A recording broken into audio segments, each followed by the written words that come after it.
juste après les cérémonies de deuil, après les funérailles, il faut que les ayants droit donc se présentent à la mairie pour faire l'acte de décès.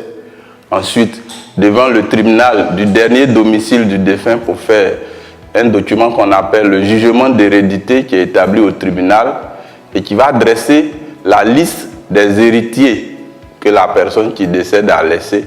Ensuite, je crois, 1 mois après l'établissement du jugement d'hérédité, il faut se présenter devant le même tribunal pour faire un document qu'on appelle le certificat de non-appel ni opposition. En fait, c'est un document qui dit que après qu'on ait établi le jugement d'hérédité, personne ne s'est présenté devant le même tribunal pour réclamer la paternité ou la maternité de la personne qui est décédée. Je prends un exemple. Moi, je suis à Boisflé. Vous savez, nous les hommes sommes ce que nous sommes. Hein. On me connaît à Boisflé, mes amis disent que maître a 4-5 enfants. Alors qu'en réalité, quand j'étais étudiant à la faculté des droits, j'ai dû faire un enfant que mes amis ne connaissent pas. Alors comme mon dernier domicile c'est à Boisflé, je décède, donc mon épouse va se présenter au tribunal de Boisflé pour faire les actes que je viens de citer.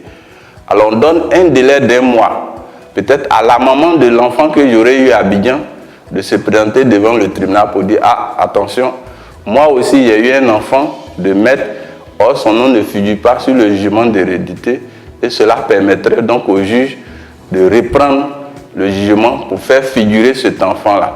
Mais si le délai d'1 mois passe et que la mère de l'enfant ou bien l'enfant lui-même étant devenu majeur ne s'est pas présenté, alors on considère que le jugement est devenu définitif et c'est avec ça que le notaire qui est saisi va faire le partage des biens entre les ayants droit du défunt.